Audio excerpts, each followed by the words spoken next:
I'm so excited because God has allowed me to understand what's happening with mankind, what the human experience really is about, and what is happening to so many of us without us understanding. Now, before I start, make sure you tag a friend, share, subscribe, make sure you do all those great things so you can always be informed of when God tells me something to share with you.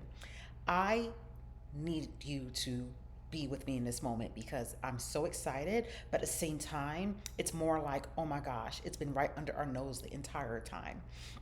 So, have you noticed that your friends, your family are all like distressed about something, that there's something pulling them in a negative space? Do you recognize that you are often in this cycle, in this loop of negative influence and negative thoughts? And it could be about your career, your job, your man, your child, your money. It could be about anything. There is this distress that's happening with mankind, and they don't realize it is their thoughts that are causing them to fall into insecurity, obsession, and being unfaithful to God. So, when I tell you it was today that God revealed to me what is happening, I'm like, oh my gosh, it's happened to me many times. It's happened to my friends, my family, strangers I've spoken to. So, what is happening is that we are being fed these negative thoughts. Now, we're also fed positive thoughts, but for some reason, the negative thoughts tend to outweigh the positive thoughts because we tend to go with what feels negative. So, it's written literally. If you pay attention to Genesis chapter 3, God literally told us what happened for from the beginning, meaning that even Adam had everything, all this abundance around them, and that one negative thought that caused them to want to know more, stay with me, that caused them to question God, cause sin forever in the state of mankind. And I shouldn't say forever because God has forgiven us sin for those who believe in Jesus Christ, that God came on earth to show us what to do, okay? So it's not forever in that state, but meaning like we have become sinful beings, okay? So going back to Adam and Eve having everything they needed and wanted, they desired to know more information than what God wanted them to know. So, what I realize is happening, and God allowed me to connect the dots, is that many times God will ask us to do something. And there's this curiosity in us that wants more. And that more can end up in us being in this rabbit hole of trying to psychoanalyze everything. Well, was that really God? What does that mean? When it's going to be? How is it going to happen? Can I do it? All these thoughts come into play to question God. And that's what's happening with the people who are dealing with turmoil, who are dealing with distress and unhappiness and sadness and not feeling fulfilled. They are in a state of questioning, trying to analyze everything about their life, whether they are, if God is speaking to them, whether does that person, care for me? Am I actually going to be rich or wealthy? All these questions are causing people to stay in a state of negativity, which in turn is causing them not to focus and work on the things they're supposed to. So there's this pull, push, and counterproductive action happening with human beings in our experience, that we are not fulfilling our destiny because we are caught in these negative cycles and these thoughts that's causing us to think negatively, that we are missing the entire picture. Okay? Now, when I say the entire picture, I mean God has this big plan for us, and God gives us overviews of it over time, right? Like many people are able to see into their future, meaning like God will give them glimpses. And when God gives them glimpses of things to do and God gives them instruction, then doubt comes in their mind and cause them to question, what did God say? So unless someone is asking God for discernment and truly analyzing how to become more in alignment with God, then they are stuck in this cycle, in this loop of obsession over the wrong things. Now, you can be obsessed with good things in a healthy way, but many people are obsessed with the wrong things in an unhealthy way.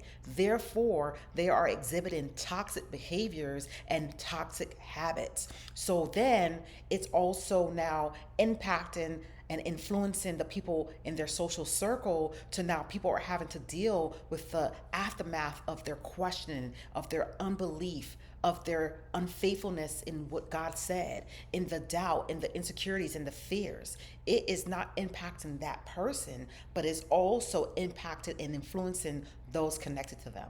So I hope that you understand. I'm going to do a quick recap. What's happening is, in our human experience, is that God gives us a plan, and then the plan comes into question, and then the person that God gives the plan and instructions to starts to spiral down a negative rabbit hole of being influenced to think and question what God said. And they can stay in that space for a very long time. And then they try to get out of it and they get pulled back into it. And they get pulled back into it by the negative thoughts that they're hearing. So everyone is receiving good and bad thoughts. God revealed it in the beginning. Adam and Eve was able to hear God, and then came this question on, did God really say that? And that is what's being repeated in human history. It is the questioning of what God said. So many people are stuck in this space of not understanding, did God really say that? But if you believe God said it and you say, God, I trust you, trust and believe that if it is not God, God will correct your path.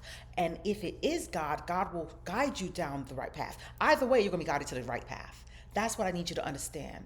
God will not allow you, and I pray I'm saying this correctly, to call on his name and say that God is doing something and give credit to something else.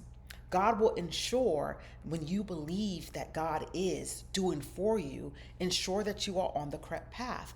But you also have to have faith. Faith is the secret. It is the secret. It is the secret, y'all. Like, it is truly the catapult of what we need to be able to pull things together. It is the thing.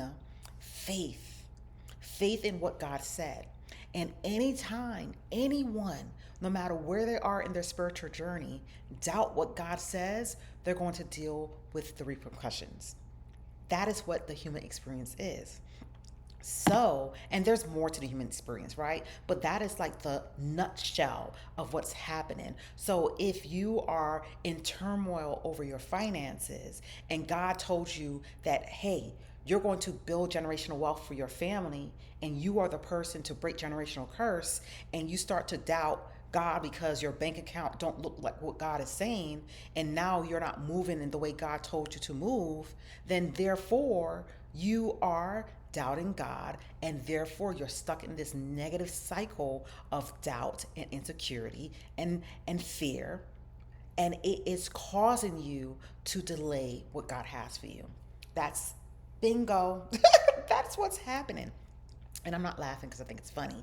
I'm just like, I'm excited because if you get this, then you will understand the moment a thought comes in your mind that opposes what God says, that is your cue to follow through on what God says. That is the red flags. If you listen to my last few videos, I've been saying red flag a lot. It is a sign that you're going down the wrong path if you follow that negative thought. So let's just say your spouse does something and you don't like it. Now you have a choice. You can get over it and say, okay, God, thank you for allowing this experience, and I'm going to accept it for what it is. I'm going to move on. I'm not going to hold any grudges. I'm not going to say anything negative. I'm not going to speak any negative words. Okay? That's one part. The other part is allowing the negative thoughts to now cause you to curse them out, tell them off, tell them what they didn't do, how they didn't do it, when they didn't do it. Now you're bringing up things from the past. Now things that happened 10 years ago become relevant. So if you pay attention to everything you're experiencing in this wealthy, abundant life that we have, if you are feeling any type of negative turmoil and negative influences, it's because you are not operating the way that you need to. That means you have there's a word. It is agreed with the negative thought. You have come into agreement with that negative thought. I pray that makes sense. If this makes sense to you, put in the comments, makes sense. Okay? Tag someone, share this with someone, because we need to break this in others. When we learn something, we're to share it with other people so they can now be on the right path. And if you are a true believer, you know that God wants us to love and share and inspire others to do better, which is why myself, the wealth sharer, come on not to just talk about finances, talk about the wealthy you, but to be able to share the wealth of God's wisdom in what God is teaching me so you can understand how to master this life. So let's talk about mastering for a quick second. The mastering of life becomes, how do you master your walk with God? By being obedient to what God said and not being influenced by negative thoughts. As simple as that sounds, as simple as it is, which means that you come in agreement with God, and therefore there's no negative thought that can influence you to have a negative behavior, to be in a toxic pattern. Now, going back to obsessiveness, I want to say by nature, we can become obsessed with things. But as I said, you can become obsessed with a good thing. So let's just say you have a purpose that God told you about, and God wants you to become disciplined. That discipline, an act of being disciplined, is also in a reflection of becoming obsessed with something good. It is good behavior. I just want to say that God allows us to be fixated on things, but you have to be fixated on the right things. So if you are someone in your journey who understands the power of words and you are using your words wisely, then you're fixated on the thought of using your words to manifest your reality, because it's going to manifest either way. But if you connect and aligned and agree to the positive thoughts, then you're going to be fixated on a positive experience. I pray that makes sense. I'm so excited because if you understand the words that is coming to me to say to you, you will understand that you have more power than you give yourself. You have more power than you keep saying that you don't have. You have been cheating yourself of the experience. So now God has brought you to this video for you to get it together, for you to focus on your purpose. Because if you are fixated and obsessed with something in the negative, that means you're not working towards the positive things in your life. You're not working towards the positive experiences you're supposed to have. You're not working towards the promise that God has for you. Now, just like the Israelites, some of them didn't get to see the promise because they were being disobedient. They were not faithful. They didn't have trust in God. So their children, therefore, was the ones who were obedient and followed God, some of them. Listen, there's nothing new under the sun. We are in a repetitive cycle until we get it right. And the repetitive cycle happened ever since Adam and Eve. And if you pay attention, if you pay for those who are in the Word and read their Bible, which is why it's so important as people who are Christ followers to read the Bible, because the Bible gives us everything we need to know to unlock the doors that God has for us. It literally is a masterpiece, this tool that has so many secrets for you to live a good life. I promise you, if you read the Bible from the beginning to the end and you take your time, don't rush through it. And don't get fixated on just scriptures. Yes, there's scriptures that are good for us to know, but don't let that be your only guide. You have to be able to connect the stories to understand what God is showing you. And I know the stories of the Bible are real because it is happening in this day. Like Noah, right? Noah is an example of someone who trusted God and had faith, even when he did not see the rain, even when he did not experience the flood beforehand. The flood didn't come first. Noah built the ark first, and then the flood came. So Noah's an example of, if you trust God and have faith like no other and ignore all the noises that's coming to you from other people who are not in faith and do not understand God, when you are able to follow through and ignore them and build what God is telling you to build, then you will be able to be saved and be able to see the promises.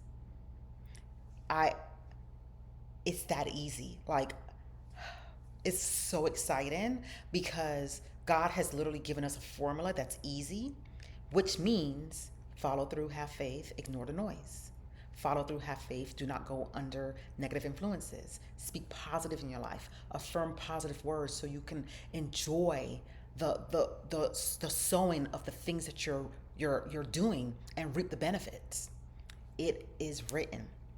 It is all spiritually written. And if I'm gonna give you guys a little bonus for those who are struggling with something that God told you, whether it is you're waiting for another job, or you're waiting for this increase in finances, or you're waiting for the man or woman that you're to marry, or you're waiting for your children to come around, whatever it is that God has told you and asked you to do, if you understand that God has already determined the outcome already in the spiritual realm, and all God needs you to do is follow through so you can see in the physical, then you will be able to walk with this power and authority that says God has already made it done. It's done, it is written. And all you need to do is just follow through. Trust me, it makes life easier when you could depend on knowing that God has you. When you could depend on knowing that God gives you the map to get to the destination, and the destination will be there when you follow through. It's already done. The outcome is already done. So what happens is now these negative thoughts tell you turn off on this road, which is down the wrong path, and it causes you to delay what God wants you to do. Literally, this is the keys of the knowledge, the wisdom. This is the keys to unlock doors. This is exactly what is happening no matter what area is in your life. It could be about your health, right? So God is telling you, I'm talking to myself, to eat healthy. I'm talking to myself, y'all. And I'm talking to you at the same time. God is telling you to eat better foods, to not consume processed foods and fast foods, and to drink juices and sodas and sugary things. And God is saying, I have given my creation, my children, food of life, the fruits and the greens and the leafy vegetables and all those to eat and consume, and water. And not to say we can't have like rice, because rice is grown in the field, right? But not too much starchy food. But my point is that then we will feel resistant, like, I don't want to eat that. That don't sound like it tastes good. It don't sound good. And what we're doing is opposing what God said, because God wants us all to be healthy. Wants us to all exercise. God wants us to all do good. Everything God wants for us is all tied to a better outcome. Hello. Everything. Everything God has for us is tied to God loving us and wanting us to experience the better. And what happens is that negative thought comes to us and tells us, why don't you eat them mashed potatoes with, this gravy and ribs, and overeat, and, oh, what about dessert? Talking to myself. All right, so I give you that example to show you that it's not just relationships, it's not just money. It could be anything pertaining to the experiences of life, that God is telling you to do something, and you can have a negative thought influence you to do something that you shouldn't do, which delays your progress, which delays you getting to where you want. So for those out there who been wanting to get fit and look good and be able to, feel like they can walk with some confidence because they feel good about their bodies, and every time you're supposed to go to the gym or work out and go outside and walk, you don't, and you hear tomorrow, I'm gonna do it tomorrow. No, that's not you. Know that that is a negative thought trying to delay your progress. So anytime that we actually work out and go to the gym and go outside and walk and even do the workout in our homes, we are following through on the promise of that good body. Because if you are obsessed with the being the healthier you, you will become the wealthier you. You will feel good. You will have you will feel great. Okay, so you can take this message and connect it to any experience that you have, relationship, you know Are you obsessed with someone that you shouldn't be obsessed with, and it's causing you to worry about them and worry about what they're doing and how they're doing it and when they're doing it, and all you're doing is spending time being obsessed with that person? So that is what you need to understand is causing you distress. Okay? I pray that this resonates. I pray this does more than what you can expect to be able to bring you freedom. Bye.